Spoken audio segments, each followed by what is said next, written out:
Welcome to the channel. Welcome back to Coast Culture. I am the Pharaohtist, and welcome back to the channel.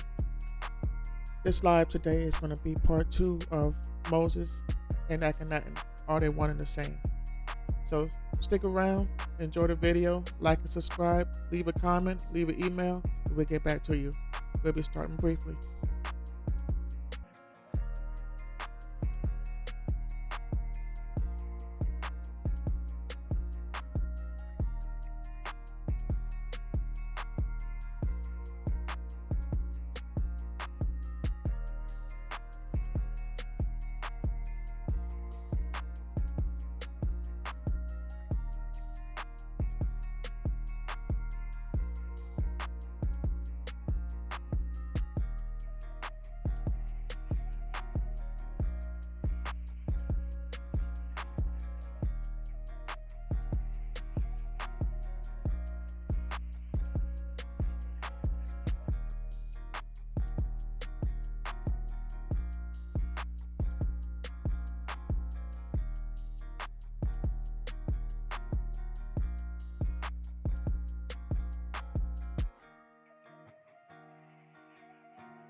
Okay, guys, welcome back to the channel. Welcome back to the channel. Like I said earlier, we're gonna be doing a part two. There's gonna be 3 parts to this video. This is the second part of the series of Moses and Akhenaten being one and the same. This is part 2, and the last part is gonna be a summary of everything. Because I didn't want to put everything into these 2 videos because I want people to do research and find out for themselves. What we try to do here in this community that I'm part of is try to get the truth out. I mean, we living in 2023. People still confused about what is, so doing these lives with the community I'm part of, we're going to have to make a decision, Like they say, you got to make a decision. You got to decide what side you're going to be on. That way we all know. But our goal is to put the truth out so there's no misunderstandings on what is and who we are and where we come from. So, it's time out. Too much stuff is going on. We've been lied to for years. We can't keep doing this. So I want to go ahead and introduce this source here. This is one of my sources of one of the books I'm reading. And it says Moses and Akhenaten, the secret history of Egypt at the time of the Exodus. So myself, I'm not really here to convince anyone either way. And I'm not really a historian. My degree is not in history. And I hated history when I was growing up in school. But as I got older and I started being around other people who study a lot, I got into it and I started studying for myself and researching for myself and finding out more and more about who I am, where we come from, and where we're going. So I got knee deep in it. So now I got thousands of books. I read a lot, and now here in 2023, I was supposed to have been put videos out, but I didn't do it because I wanted to get my videos right. I want to get my computer right. I want to get my graphics. I want to do a little bit more research. So when 2023 came, as you can see, I'm dropping videos because I want to be prepared and I don't want to mislead anyone. But I do want to come out and have the sources, the resources. As you can see, this is one of the books here that we're going to go into. And I'm going to show you another book and some other resource to make my claim a valid claim. So enjoy the video. If you have any questions or concerns, leave a comment down below. Like the video, leave me an email, and I'll get back to you. So we're going to get into the video. I'm not going to make it too long, hopefully, but I will be strong. So we're going to go ahead and get into this now. Okay. Now this is, as you can see, Moses and Akhenaten, the secret history in Egypt of the time of the Exodus. So what prompted me to do a video or even study, not even do a video, just study. I always believed, now I enjoy the story of Moses. But every time I read that story, it always did something to me. And so when I also read about Akhenaten, I almost got the same feeling, but Akhenaten is my man. Everybody talks about him and call him a heretic and stuff like that because he is the founder of monotheism. But at the end of the day, if you think about it, a lot of Christians believe there's only one God too. So, I mean, what makes him a heretic if most people believe there's only one God? And he allowed, to me, Akhenaten allowed people to look up to the sun, the power of the Most High, and knowing the image and the power behind the sun. Not sun worship, but the power behind it.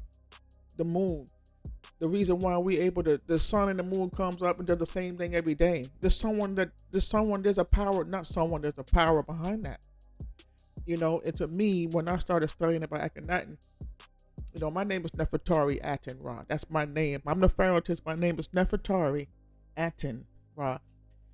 And I didn't get the Ra until 3 years after I accepted the fact that I am who I am. And I put the Ra on later, but I got my name from my father. My name is Nefertari Ra. So that's what it is. And so that's why this is a passion for me.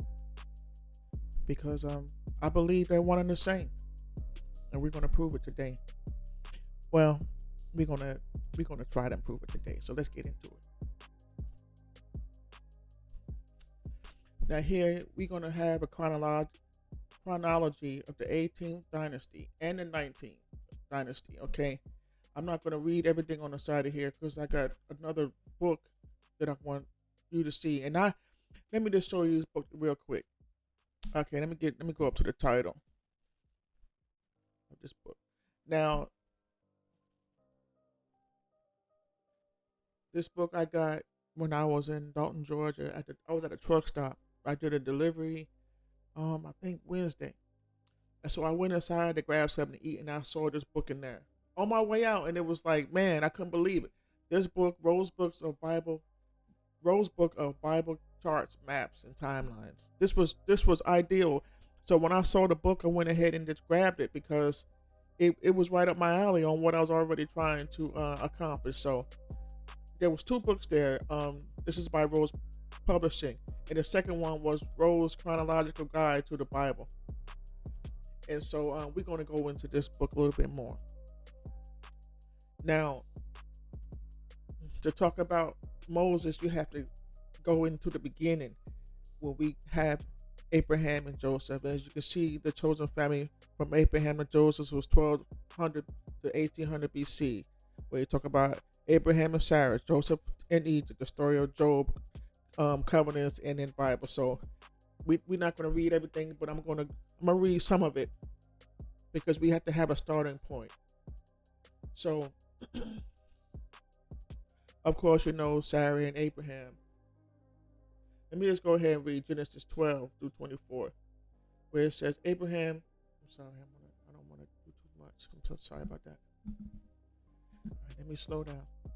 Let me see where I want to start at.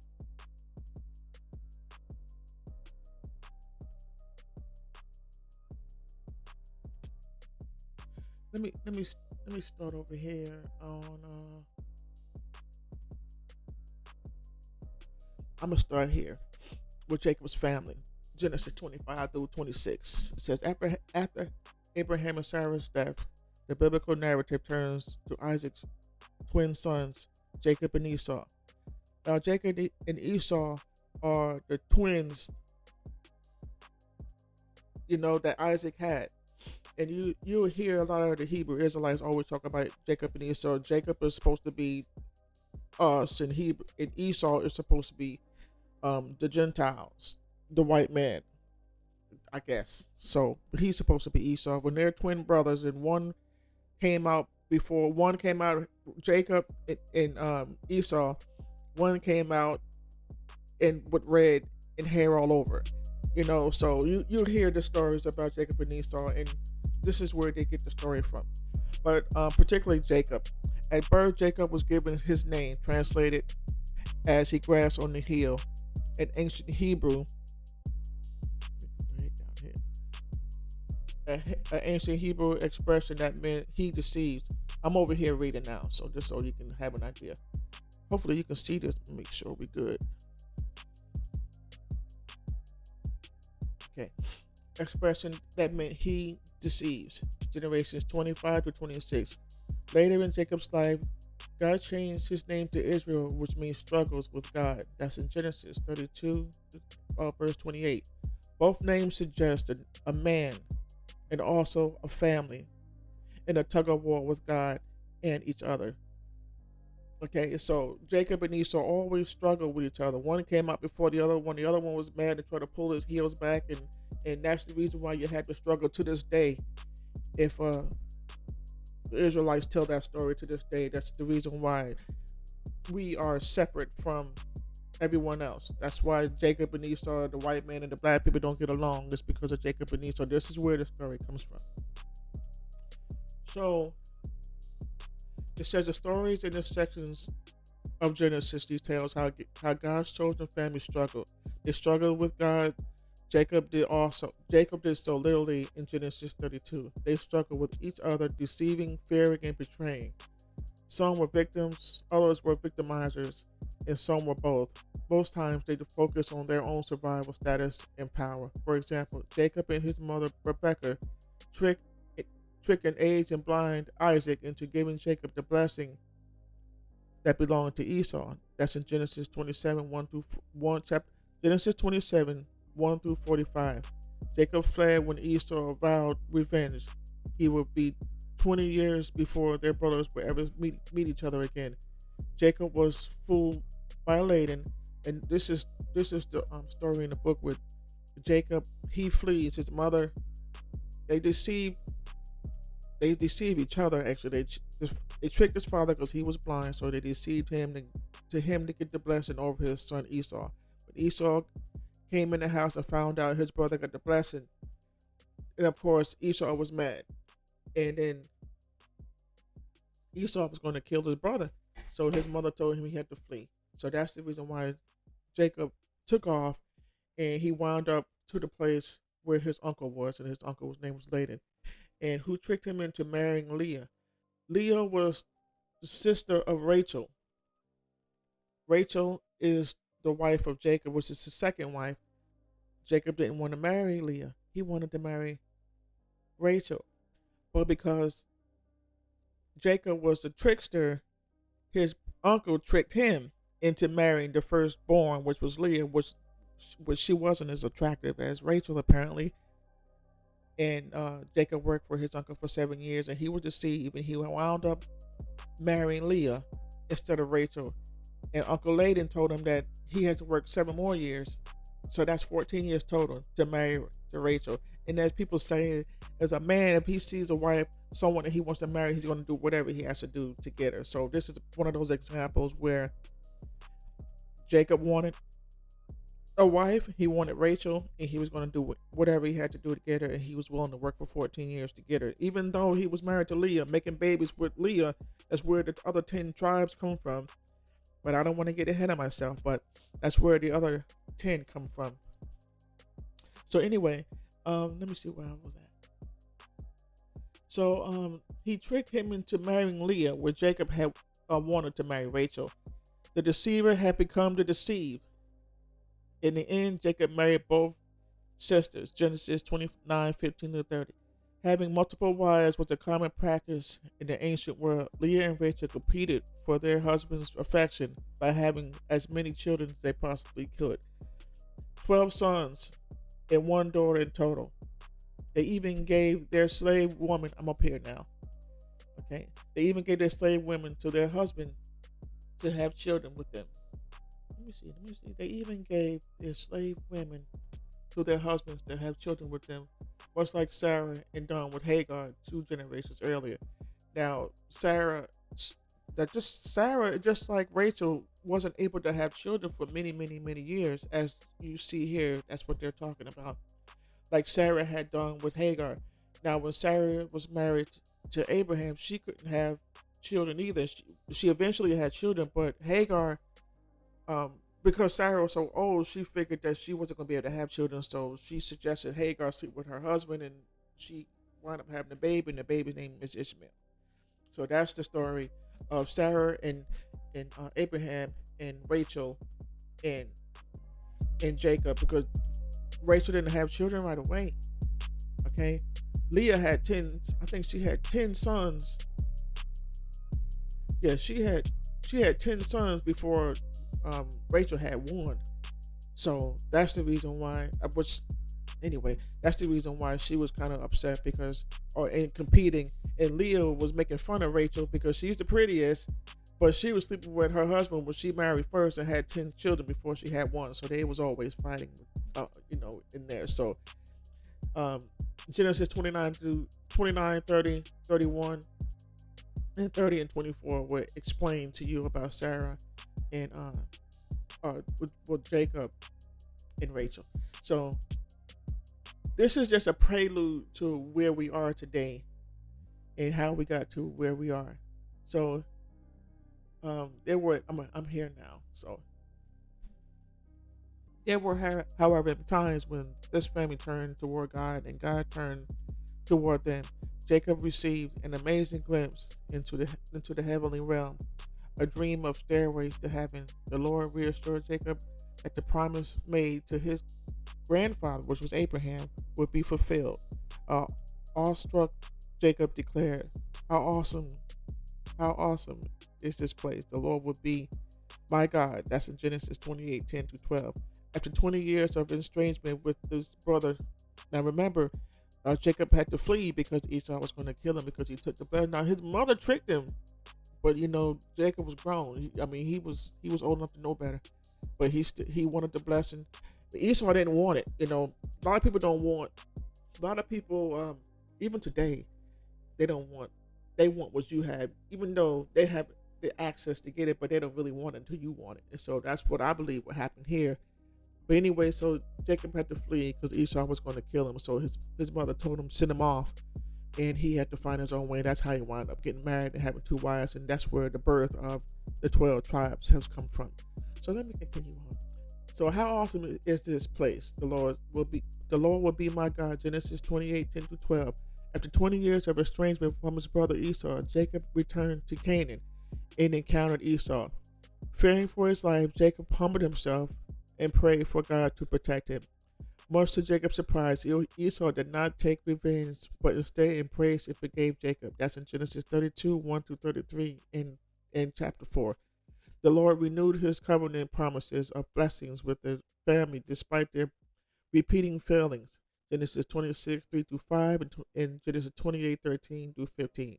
God chose to work his will through their broken lives, rescuing them from certain doom when their lies and foolishness got them in trouble.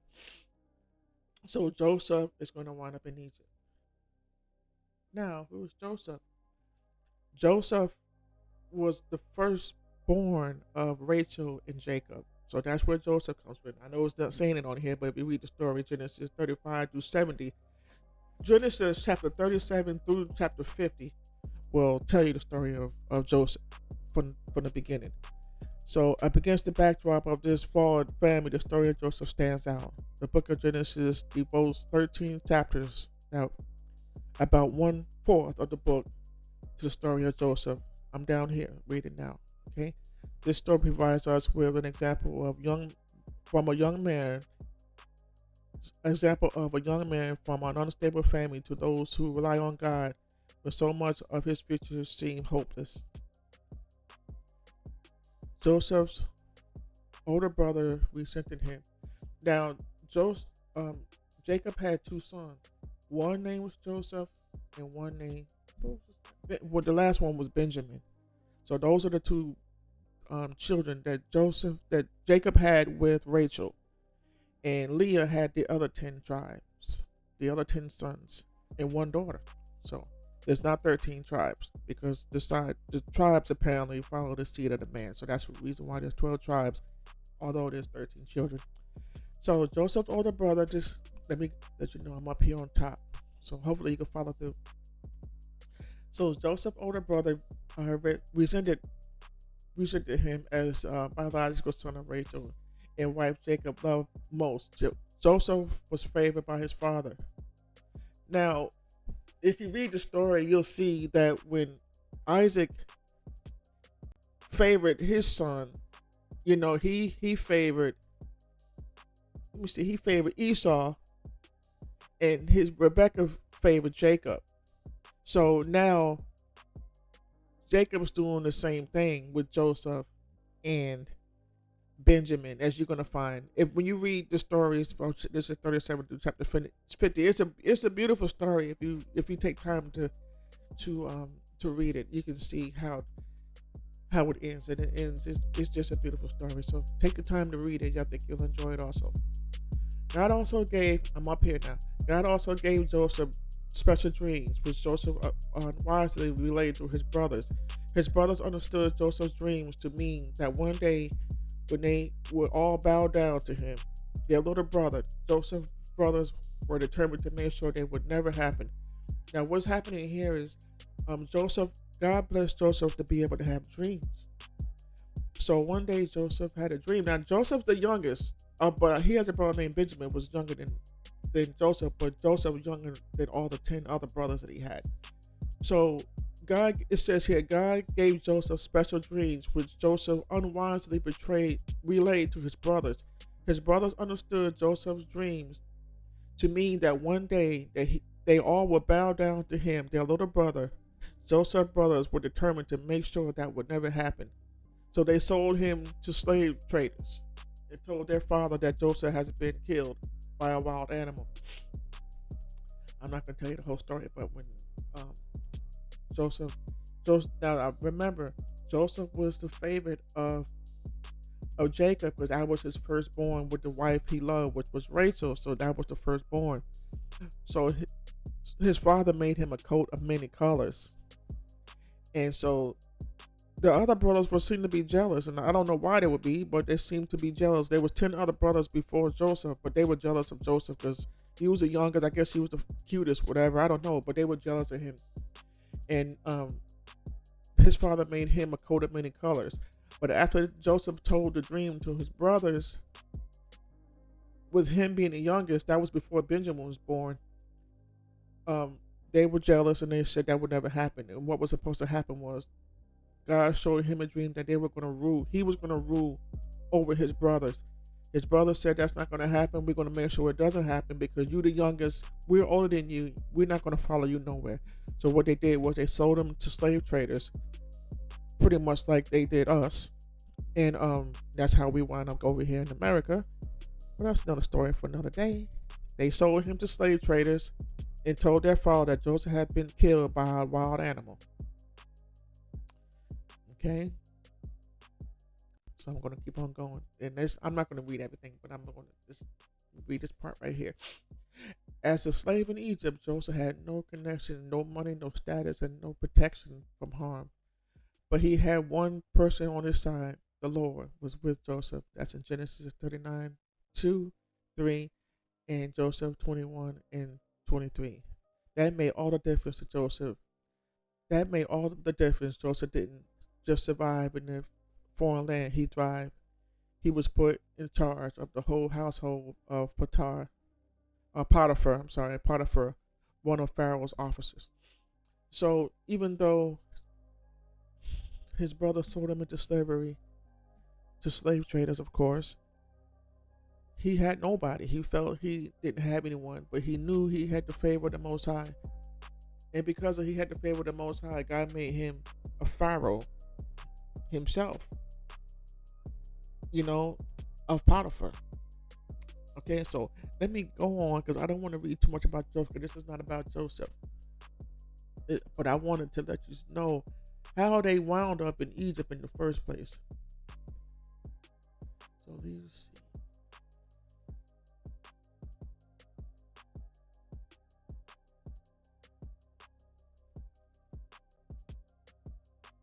Okay, so I'm gonna come down. Okay, see it says right here. Let me read this real quick. I'm right here. So it says, but in the end, he stopped the deception, which he's talking about the Most High, revealed who he really was, and forgave his brothers entirely. This is where they're summing up the story basically. So I know I said read Genesis 30 through 50, those chapters, but right here is summing up what happened in the end. It said, but in the end, he stopped the deception, revealed who he really was, and forgave his brothers entirely. Joseph understood that God was a bigger plan that would succeed in spite of human sinfulness. He declared that to his brothers, "You intended to harm me, but God intended it for my good, to accomplish what is now being done, saving of many lives." That was in Genesis 50. That was the end. That was the last chapter. And what happened in the last chapter is they sold Joseph into slavery. He was found and he was brought over to Potiphar. He was put in prison. And those boys went back to their father, which is named Jacob, went back to his father and told him that he was killed. So his father was devastated, and because that was his favor, so he was devastated. But as you can see up here, they wound up coming back here. But I'm not going to spoil the story. You need to read it for yourself, and I think you really enjoy it. So this part of the biblical story and the story of Genesis ends with Pharaoh's chosen family living in Egypt. Jacob and his family had migrated to Egypt to escape famine. Now they came from Canaan. His family came from Canaan to Egypt, down to Egypt. And they migrated to Egypt to escape the famine. So they grew in number. Now, when they came to Egypt, there was only 79 total from all the brothers, the father.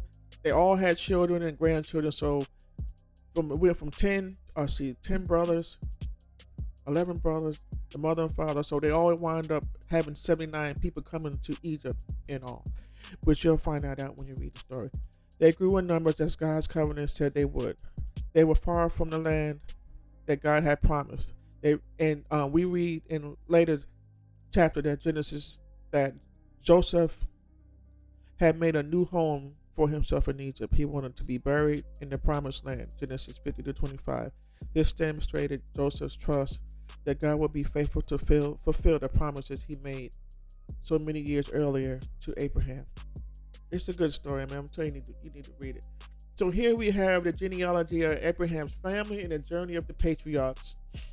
Now, the journey of the patriarchs, you'll see where they went from Goshen, and you see Canaan, Mesopotamia. This is the where they started off from Ur and wound up in Haran, and they wound up down here. God told them to move. That's where Abraham. God had Abraham move from Ur all the way to Haran and from down to Canaan. Okay, so then when Joseph and his family, when Joseph's family came to Egypt, he let the Pharaoh know that was his family, because the Pharaoh didn't know. So because he was sold into slavery by his brothers, so he let the Pharaoh know that those were his family, and and the Pharaoh gave him the land up here in Canaan, which is called Goshen, which is called Ramesses, and you'll see later on as we conclude, maybe not today, but on the final chapter of this 3-part series, you'll see how it all comes together and how we get the answers that we're trying to determine now. But see, this is the genealogy of Abraham. Okay. And here, I'm on this page here. So you're going to see Jacob in Israel. You're going to see where he had married Rachel and Bala and Leah and Zilpah. And you can see here where Jacob had, which is Israel. I'm sorry. Jacob, God changed his name to Israel. Okay. Which you saw it meant struggles. So you can see Rachel had her 2 sons, which was Jacob, which is Joseph and Benjamin, and then Joseph had Manasseh and Ephraim, and these are the 12 tribes, as you can see: Reuben, Simeon, Levi, Judah, Dan, Naphtali, Gad, Asher, Issachar, Zebulun, Joseph, and Benjamin.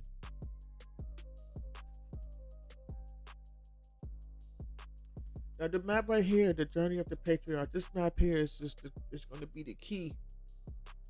And I'm going to put it all together in my summary, because I'm going to compare this map to today's map. And then you'll see how things have changed, and you'll see how names changed and places changed.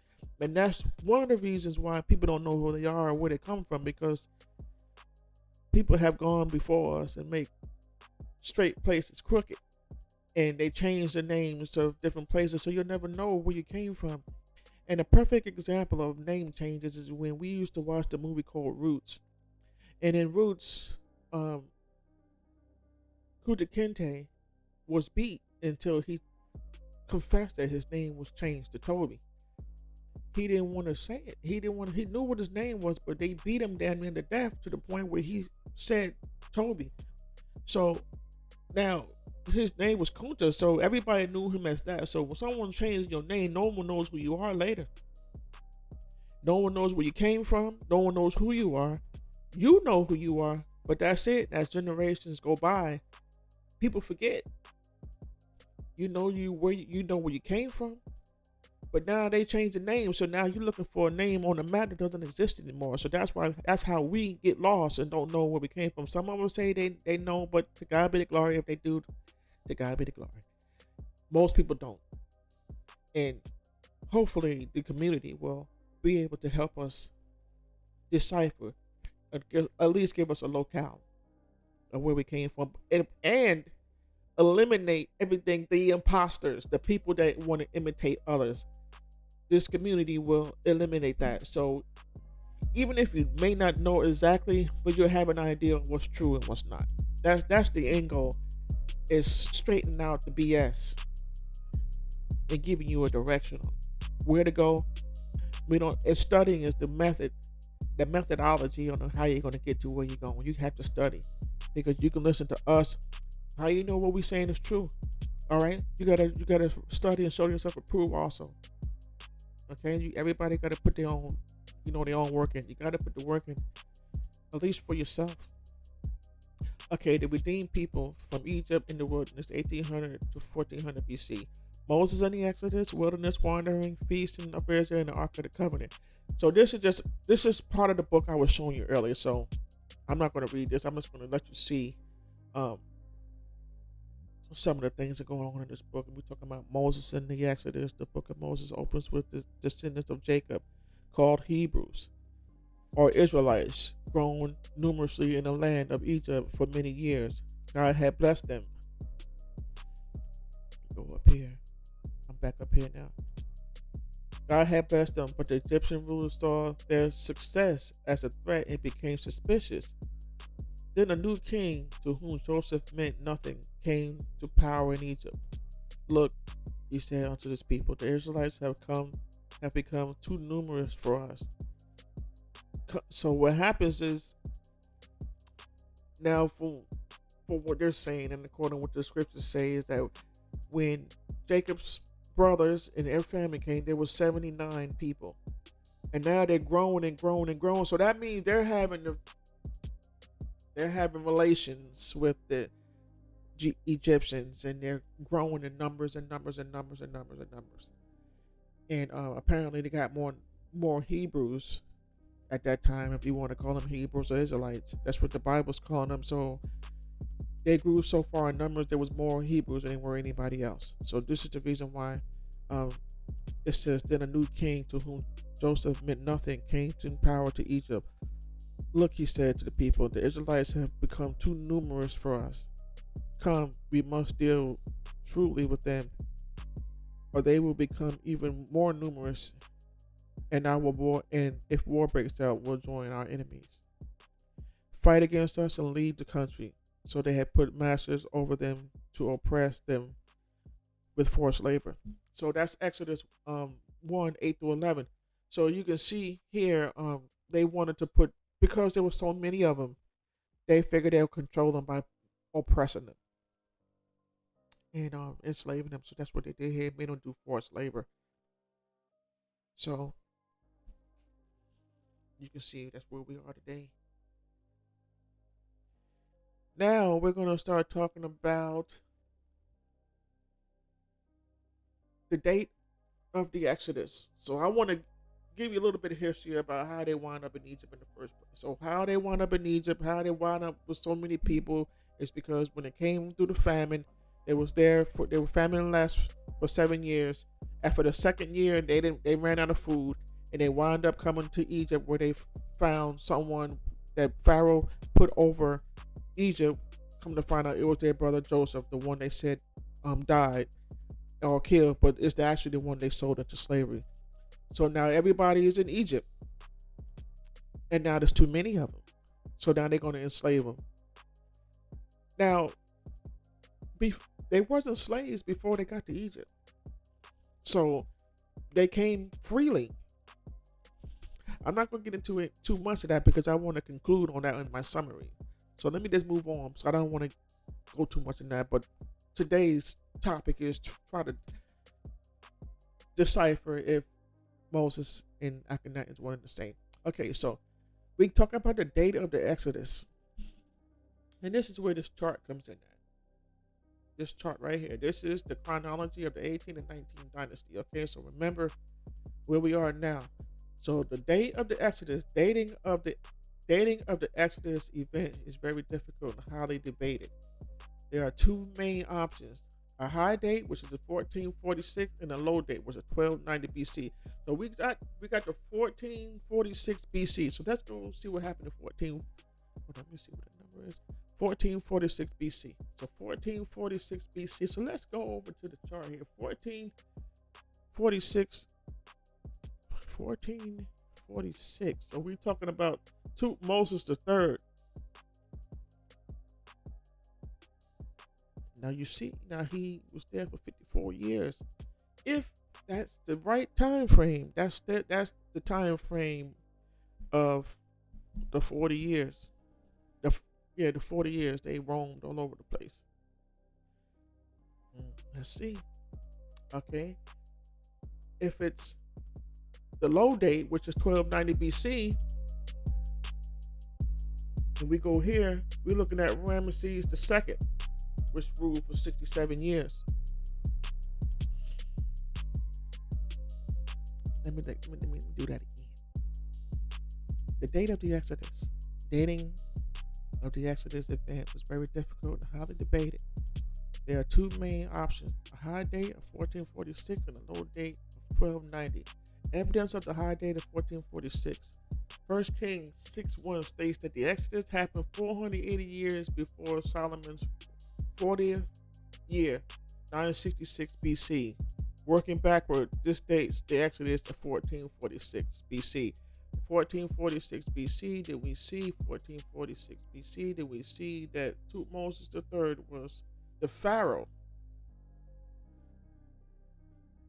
The Pharaoh at that time. So if he's the Pharaoh at that time, that's the Pharaoh that let me go to the book. You see the 10 plagues? Let me read this. Exodus 12:12 states that God's judgment through the 10th plague came upon all the gods of Egypt. See also Numbers 33:44. The archaeologists are not certain about which particular deities were being mentioned in Egypt during the time of the Exodus. Much of the information about Egyptian gods actually comes from a different time and location in Egyptian history. Despite this uncertainty, it's all beneficial to consider possible connections between the plagues and the Egyptian deities, since through the plagues, God was revealing all his power over all things. So, when you listen to the scriptures, when it talks about God's hardening the heart of Pharaoh, they never said who. They never said which one. They never said which. They could have done it, but they never said which one. They could have said who was it. I guess this is the quiz. They could have said Moses. They could have said Amenhotep. They could have said it. They could have said whoever it was said. But now here we are, hundreds of years later, and we got to put the pieces together. And they could have been done a long time ago. But if they don't want to know who you are, of course they're going to change the name, and that's why we're here today, because they changed the name. Anyway, let's keep moving. In Judges 11:26, Jephthah, around 1100 BC, claimed that Israel had been in Canaan for 300 years, adding 40 years to the wilderness journey. This places the Exodus around 1440 BC. It's still in the 1440 BC. We're still talking about 1440 BC. We're still talking about Moses III. Okay, so we're still talking about the same individual. The Amarna letters, tablets around 1400 BC, are correspondence written between Egyptian officials and representatives of Canaan. This is where I am right here, so just in case you want to follow. These letters speak of periods of chaos in Canaan, which could be Joshua's conquest 40 years after the Exodus. The letters also make mention of a group referred to Akkadian as the Heparu. Social outcasts, nomad slaves, or migrant workers, possible the Israelites at that time. Okay. They're trying to give you a timeline. Many people are trying to figure this out. The timeline. Now, hold on, let me go back real quick. See, 1400 BC. 1400 BC. So we're looking at the Pharaoh that was there for 1400 BC. That's right where Moses was about to leave, because Amenhotep III, which is Akhenaten's father, came in at 1405 to 1337. So in the 1400, we were still talking about 1400, we were talking about Moses the fourth. 1400. Yeah, we're still talking about Tutmosis the fourth around that time frame. Okay, so we were going to go to the evidence of the low date now. Now, the low date is 1290 BC. No references to Israel as a people have been discovered outside of the Bible. Now, this is one thing Chris always talked about on Forever. He always says Israelites don't exist outside of the Bible. They only exist when you open up the Bible. Outside of that, there's no evidence of them even existing. So I'm gonna read that again. Evidence for the low date was 1290 BC. No references to Israel as a people have been discovered outside the Bible prior to the Murder Path Murder Patah Steel. Let's look that up real quick. Murder Patah Steel. I think that's a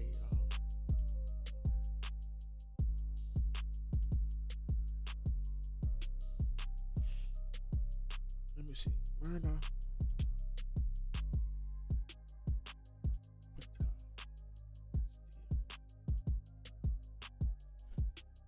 Might have to go to Wikipedia. Let me see.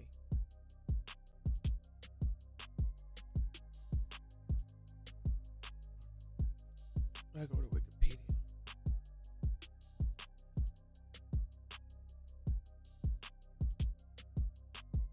If you have ever any questions about anything, just look it up so you know for yourself. You won't be no misunderstandings on what um or who Myrna.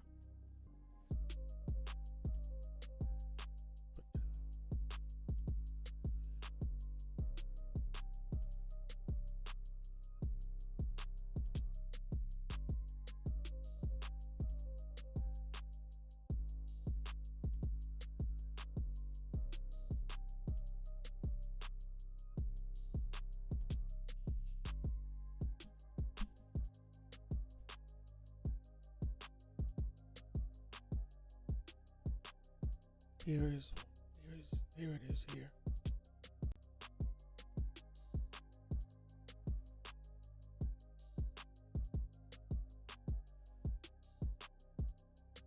This is one of the plates.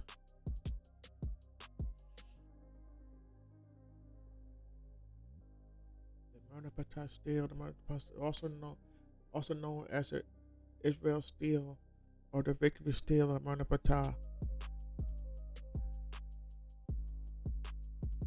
A pharaoh of ancient Egypt who reigned from 1213 to 1203, discovered by founders of Puri of Thebes. So 1213 to 1203. 1213.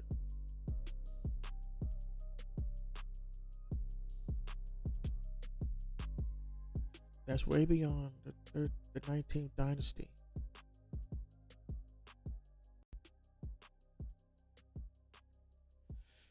So there's no references of the Israelites outside the Bible. The cities that the Bible says the Hebrews built while in Egypt, Pithom and Ramesses, and that's in Exodus 1 through 11, were completed by Ramesses II in 1304 to 1237. 1304, 1304. That was during the 19th dynasty when King Seti was ruling. Let me see these numbers again. 1304 to 1237. 1304 to 1237.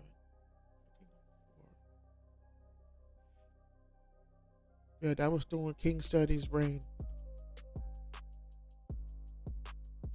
Okay. Biblical dating from the understanding as symbolic. So the 480 years mentioned in 1 Kings 6:1 is a period of 12 generations, 40 years per generation. Biblical dates may also exaggerate the generalized. Let me read that over. Biblical dates may also be exaggerated or generalized, such as Jephthah's claim of 300 years, as in Judges 11:26.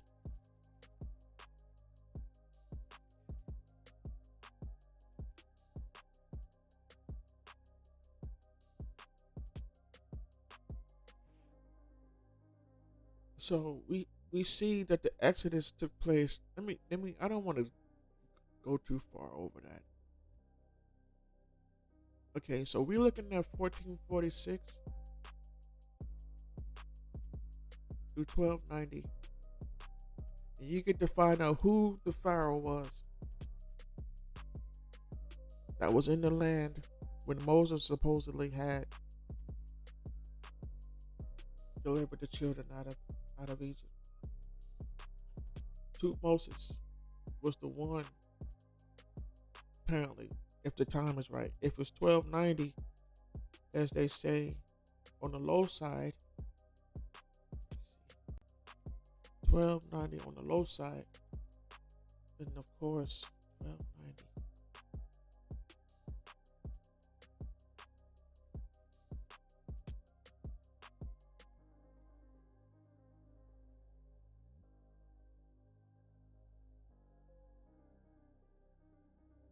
I don't know, my page is stuck. Page is stuck. I don't know what's going on. It's stuck. Okay, so anyway, let me go over here. I don't know what's going on. I'm sorry about that. My page is getting stuck. Here, I just wanted to show the journey of exile and return from Goshen to Canaan. And see, when I do my last video, it's gonna put all this together, the promised land. And no, I don't think anyone really thought. I'm just gonna say this: Canaan seems to be the place, which I don't understand why. That seems to be the promised land, but Canaan was a place where everyone didn't want to be. So I don't know how they wound up being the promised land. This is just another map here with Joshua's route.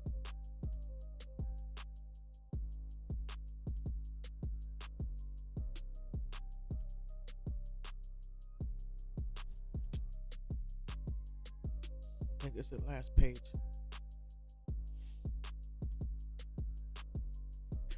Now I do want to go to one more. Now this is Horemheb. Horemheb, also spelled Horemheb, or Horemheb, was the last pharaoh of the 18th dynasty. Let me go back over here real quick. The last pharaoh of the 18th dynasty. Now, if we're talking about the high side of let me go back over here, because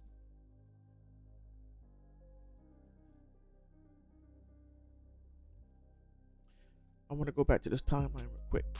As you can see where it talks about Akhenaten II, the dream still 14 BC indicates that Moses IV was not the firstborn legal heir of the throne, hinting at the idea that the firstborn son of Akhenaten II had died. Okay, so if we're looking at 1290 BC, you're going to find that Horemheb, it starts moving now. Horemheb here, as you can see here, he was considered the pharaoh of oppression. So I really believe that this was the pharaoh that the Lord had to deal with to get his people out of Egypt. Because it's still within the time frame of the Israelites being in Egypt, the plagues, the killings of the firstborn boys. Moses, he was there. He's considered the pharaoh of oppression. Now today I was listening to one of the lives on Ma Forever, and they were talking about how Chris was saying that people are really putting a lot of stock into the pharaohs, like they were so perfect. But this pharaoh here was known for being oppressive. He was known. I mean, you had slaves, so they couldn't been all. I don't understand why people thinking that all the Egyptians, all the pharaohs were so nice and polite and so concerned. They had slaves too. And this one right here, no matter what people say, if this is the one that was written about in the Bible, he was the one that God had to put the 10 plagues on because he wouldn't let the people go. Now, again, we were talking about Moses and Akhenaten being one and the same. We don't really know if the people are Hebrews or not. I mean, that's what they say, but remember, they always change the names. They always change the names, and from what I've been reading in this book, the other two books I was showing you, they weren't Hebrews. Hebrews is what they say, but they changed the name, so you don't really know. But I think they were named something else, and I'm gonna prove it on my summary. So yeah, this is the pharaoh here that let me see. Horemheb also spelled Horemheb or Haremheb is Horus in the Jubilation. This was the last pharaoh of the 18th dynasty. And the 18th dynasty lasted from 1550 to 1295 BC. He ruled at least 14 years between 1319 BC and 1292 BC. So I'm trying to find where they're saying he was the pharaoh of. He was the pharaoh of tribulation. He was the one that was putting it on people, you know. Horemheb says Horemheb Horus is infestible. Was the last pharaoh of the 18th dynasty, but can also be considered as the founder of the 19th dynasty. I guess you could say that because the times run together. He rose from an obscure background to serve up 4 kings of Egypt: Akhenaten, Simkari, Tutankhamun, and I, before becoming pharaoh of ancient Egypt on his own right.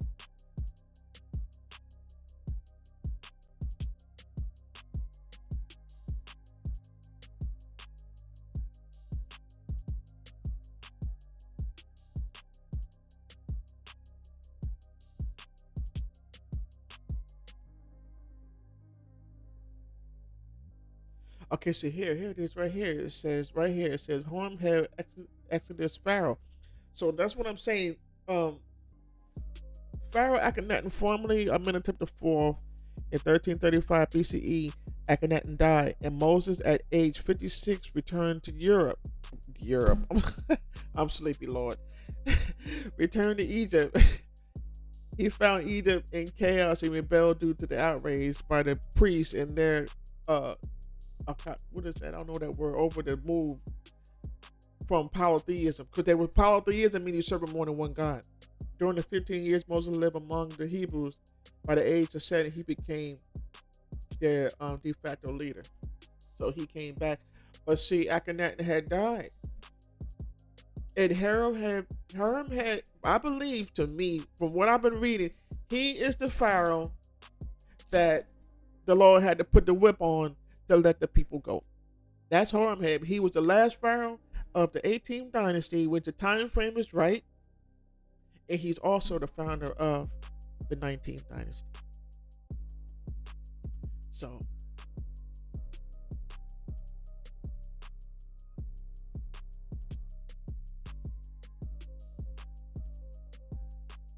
yeah, he's the guy that. Let me see. The reign of Horemheb, first actions on the throne. One of the first things Horemheb did upon coming to the throne was destroy the artistic legacy of both A and Nekhemen, defacing the monuments or scriptures in which they appeared. Two problems with that chronology of Horemheb's reign. I don't want to get too far into that because I didn't read that, so I didn't study that part.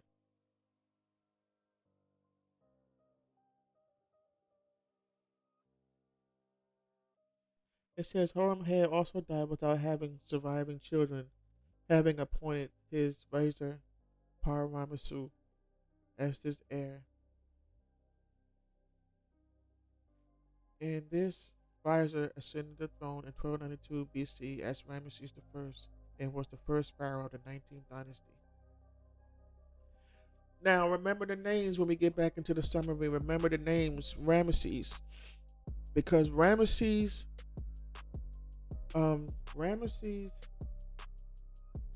Goshen, and Canaan is almost the same place.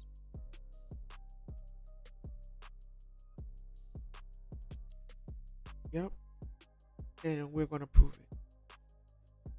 Now see, it has Goshen up here, but I have another map that has Ramesses on it, and I think that's because as time went on, they were changing the names, So all these names are pretty much not even the same anymore now. These years, hundreds of years later, and Esau has went in and changed the name, so nobody knows what, where, when, or why. So Goshen, Canaan, Nemes, and Ramesses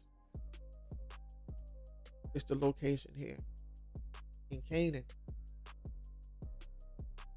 Which I don't understand why Canaan would be the promised land when Jacob's family left Canaan. Abraham left Canaan. They all left that place because it was like Babylon. It was like Sodom. Everything goes there, And why would God send them back to the place where you can be destroyed? I don't get it, but we're gonna solve it. We're gonna solve it in the next in the conclusion. Yeah, because we're gonna solve it. At least my perspective it is. And here again is the resources of where I got my information from and what I've been studying. So we're going to conclude this video for today. I really hope you got something out of it. I wanted to bring some receipts. I wanted to bring a little bit of dialogue and also read the scripture so we can have some idea of why we are drawing this conclusion. And bringing Joseph into it, you can see, because they were in Canaan. They were in Canaan in the first place. They were there and they came to Egypt because there was a famine. So we wanted to start at the beginning, so when we conclude next time, or next week, or maybe 2 weeks from now, when we conclude, we're going to tie it all together so you can have some idea of why we draw this conclusion between Akhenaten and Moses being one and the same. So I want to say thank you for stopping by. This is my second live. I'm going to put this video out, and I just hope that whoever comes by to see these videos gets a chance to see and study for yourself, because as I said earlier, and a lot of people are saying that we can't keep doing the same thing over and over again and hoping for different results. You see what's going on in America, all over the world, storms. God's judging this place. He's doing it for a reason, and people still serving other gods, and the ones they serve is not their own. When we came over here, we didn't know nothing about Jesus Christ. We didn't know nothing about him. And that Bible was the first thing they made us read. We didn't know anything about it. We had no clue. We didn't know anything about who he was. But I'm excited because learning about who we are and where we come from, it should be something that everyone wants to know. We can't keep status quo and staying with Esau and staying with his ways and what he thinks. You gotta choose ye this day who you gonna serve. I choose to serve the Most High. Choose ye this day. Study to show yourself approved. And get on these panels and learn. That's why I learn. I've been learning for years from SETI. I've been learning from my aunt forever, Sarnetta, all those guys. I learned who about me from them. But I've been in this for years. And I got thousands of books. One book leads to another book, leads to another book, that leads to another book. And most of my books are written in the early 1400s. Now, I have a lot of books, 14, 15, 16, 17, and 18. It's early 1900s. And the reason why I like reading those books is because you get to get a feeling of what they were thinking of, because that's when the foundation was being laid. So today you get the racist perspective, and black people ain't nothing, and so when you read those books, you just getting one man's perspective, or an anal perspective. So you can't really, to me, and I do have books from the 2021st century. I do have some, but my base and my foundation is on the earlier traditions. And then when you do research and you get books, try to get the original edition, because the revised versions or revisions made most of the time do not have most of the information you need. If you keep searching, you'll find some of the encyclopedias from the early 15, 16, 1700s. Like I have a couple of them. And that's when you get the true definitions of black. You get the true definition of Israel. You get the true definitions, the unimpeded versions of the definitions that you're not going to get in these 20th, 21st century texts. So anyway, I don't want to make this video longer than it should be. So I want to say thank you anyway for stopping by. Take the time to study for yourself. Learn. If you have any questions, concerns, you can leave a message. You can send me an email, drop a comment, share the video, and we'll see you in the next video. Enjoy your day. Enjoy 2023. Make it your best year ever. In spite of everything that's going to be going on, stay spiritual and live intentional. Stay with the Most High. Because if you don't, you're not going to make it. Because it's going to get real deep. All praises.